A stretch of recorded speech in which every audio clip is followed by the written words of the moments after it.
नमस्कार। इस भाग में हम कुछ और प्रश्नों की चर्चा करेंगे।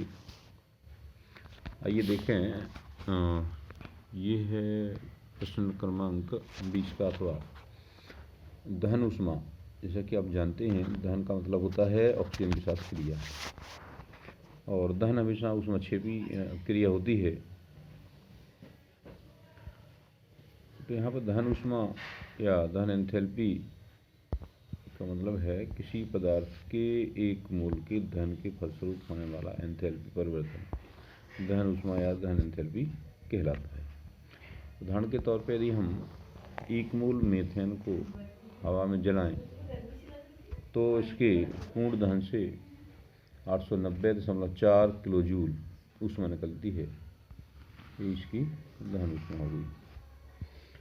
दहन ऊष्मा के दैनिक जीवन में काफ़ी उपयोग हैं, जैसे कि हमारा जो जैव तंत्र है उसमें प्राणी भोजन करते हैं और प्राणी की कोशिकाओं में भोजन का दहन होता है। उसके फलस्वरूप प्राणियों को ऊर्जा मिलती है। हम इससे भोजन का कैलोरी मान भी गणना कर सकते हैं, और जो कैलोरी मान दिया रहता है वो एक प्रकार की उसकी दहन ऊष्मा है। कैलोरी मान होता है वो 1 ग्राम किसी भोजन के घटक की 1 ग्राम के दहन से प्राप्त ऊर्जा होती है। जैसे कि यहाँ पे ग्लूकोज की दहन ग्लूकोज कितना होता है, 1 मोल यानी 180 ग्राम के पूर्ण दहन से 2840 किलो जूल ऊर्जा उत्पन्न होती है। यदि हम प्रति ग्राम में कैलोरी मान की गणना करें तो हमें इसमें 180 का भाग देना पड़ेगा, और 180 का भाग देने पे ये मान आता है 15.78 किलो जूल। यानी ग्लूकोज के 1 ग्राम के दहन से हमें 15.78 किलो जूल ऊर्जा प्राप्त होती है। अतः ग्लूकोज का कैलोरी मान 15.78 किलो जूल प्रति ग्राम है। ईंधन के ऊष्मीमान ज्ञात करने में भी दहन ऊष्मा का उपयोग होता है। विभिन्न प्रकार के ईंधनों की क्षमता या दक्षता को जांचने के लिए उसका कैलोरी मान ज्ञात किया जाता है। जैसे कि जो खाना बनाने वाली गैस यानी एलपीजी का मुख्य घटक है ब्यूटेन, उसकी जो दहन ऊष्मा है वो है 2658 किलो जूल प्रति मोल।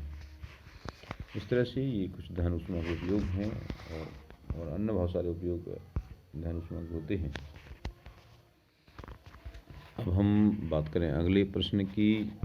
अगला प्रश्न है, बर्फ के साधारण रूप की संरचना समझाइए। तो जब वैसे जल में भी हाइड्रोजन बॉन्ड होते हैं, लेकिन जल की जो संरचना होती है उसमें हाइड्रोजन बॉन्ड होते हैं, लेकिन उतनी क्लोज पैकिंग नहीं होती है। जल के अणु काफ़ी दूर दूर रहते हैं। लेकिन जब ये 0 डिग्री सेल्सियस पे ठंडी होती है तो उसका ताप कम होता है, तो इसकी चतुष्फलकी संरचनाएं बन जाती हैं, जिनमें एक ऑक्सीजन यानी प्रत्येक ऑक्सीजन 4 हाइड्रोजन से घिरी होती है। इनमें 2 तो सब्स्टिट्यूएंट बंद होते हैं और 2 हाइड्रोजन बंद होते हैं। इस तरह से ये चतुष्फलकी संरचना आपकी बन जाती है, और इसमें OH बंद है, जो इसकी औसत दूरी 276 पिकोमीटर होती है। इसमें काफ़ी जगह रिक्त स्थान होते हैं। इन रिक्त स्थानों में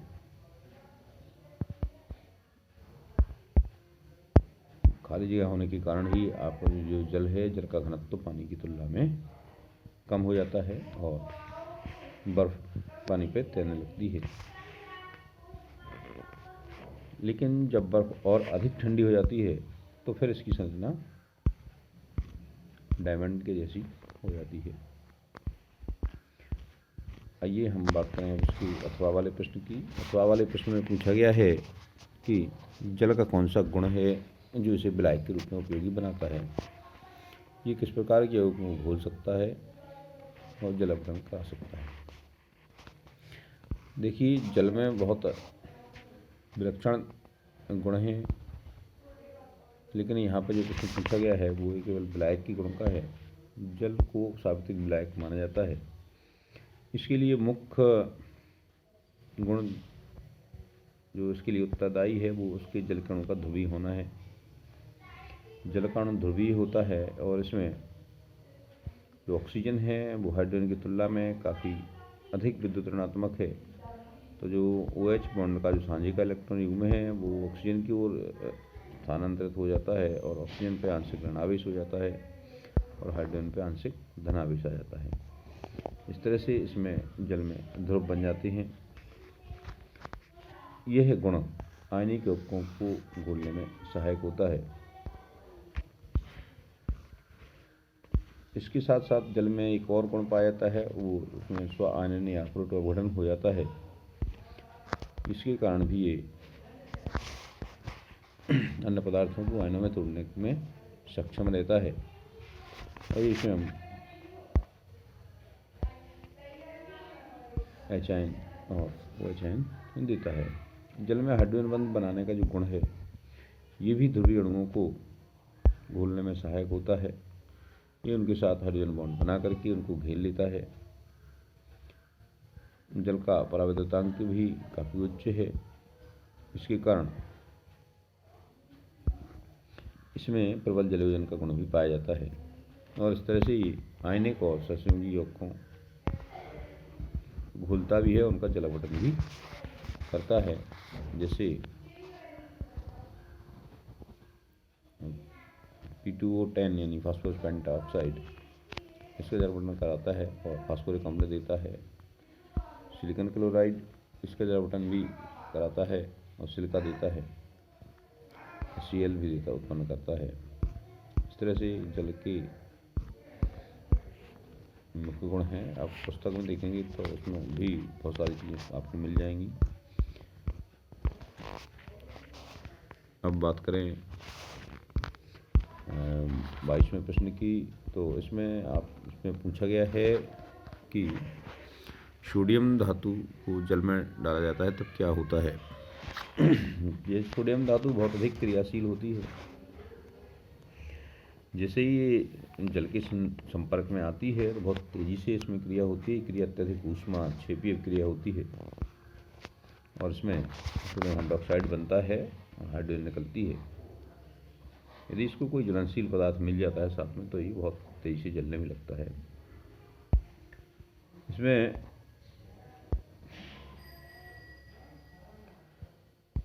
जो सोडियम हाइड्रोक्साइड निकलता है प्रबल क्षार है।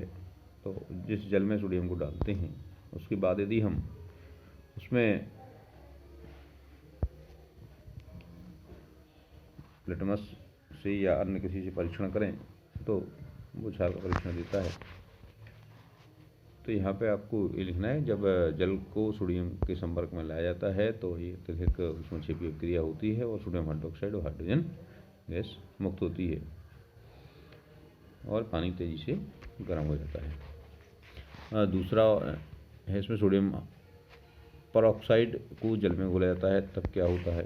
जब सोडियम परऑक्साइड को जल में घोलते हैं तब भी सोडियम हाइड्रोक्साइड बनता है और हाइड्रोजन परऑक्साइड प्राप्त होती है।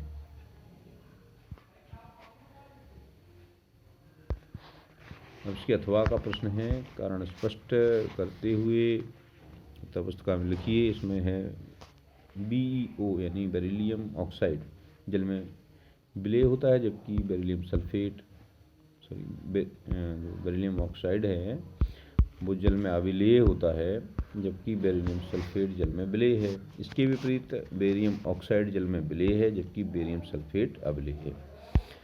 इसके पीछे यानी जो बेरिलियम है वो अपने समूह के अन्य तत्व से किस तरह भिन्नता रखता है, इसके पीछे जो कारण है वो एक तो बेरिलियम का अत्यधिक छोटा आकार है, बेरियम का बड़ा आकार है। तो बेरिलियम के छोटे आकार के कारण जो बेरिलियम का ऑक्साइड है वो सहसंयोजी होता है, यानी बेरिलियम का आकार छोटा होने के कारण बेरिलियम का आयनन नहीं होता, बेरिलियम का आयनन कठिन होता है। इसीलिए जो बेरिलियम की ऑक्साइड बनती है ये इसमें सहसंयोजी गुण पाया जाता है। इसीलिए ये आसानी से आयन नहीं बनाता। जो आयन नहीं बनता है क्योंकि जल एक ध्रुवीय विलायक है, इसलिए ये उसमें विलय नहीं होता। अब बात करें हम बेरियम ऑक्साइड की, तो देखिए बेरियम ऑक्साइड एक आयनिक ऑक्साइड है। क्योंकि बेरियम की जो साइज है काफ़ी बड़ी होती है, इसलिए ये आसानी से इलेक्ट्रॉन त्याग करके धनायन बना लेता है। और जब बेरियम ऑक्साइड चूँकि आयनिक हो गया तो इस आसानी से आयनों में टूट जाता है और जल में घुल जाता है। क्योंकि जल एक ध्रुवीय विलायक है और इसको घोलने के लिए इसकी आयनों को चारों ओर से घेर लेता है। बेरियम को ऑक्सीजन की तरफ से घेरेगा और ऑक्सीजन को हाइड्रोजन की तरफ से घेरेगा। इस तरह से बेरियम ऑक्साइड आयनिक होने के कारण जल में आसानी से घुल जाती है। अब हम सल्फेट्स की बात करें तो बेरिलियम सल्फेट जल में विलय है, क्योंकि जो बेरिलियम है, बेरिलियम सल्फेट का जो जालक है, जालक ऊर्जा कम होती है, जबकि बेरिलियम की जलयोजन एंथैल्पी अधिक होती है। बेरिलियम की साइज छोटी होती है, इसलिए इसके चारों ओर जल के अणु काफ़ी मात्रा में आ जाते हैं। इससे अधिक ऊष्मा उत्सर्जित होती है, तो जो जलयोजन एंथैल्पी है वो बेरिलियम सल्फेट की जालक एंथैल्पी की तुलना में अधिक होती है, और जो जलयोजन एंथैल्पी है वो बेरिलियम की जालक एंथैल्पी को तोड़ने में सक्षम होती है। इसलिए बेरिलियम सल्फेट जल में विलय होता है। इसके विपरीत बेरियम सल्फेट का जो आयनिक कैरेक्टर होता है वो अधिक प्रबल होता है, तो इसका जो जालक एंथैल्पी है वो बेरियम सल्फेट की जलयोजन एंथैल्पी की तुलना में काफ़ी अधिक होती है। तो जो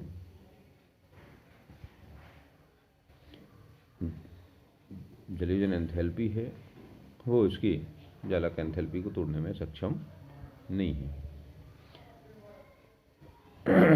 इसलिए बेरियम सल्फेट जल में घुलता नहीं है।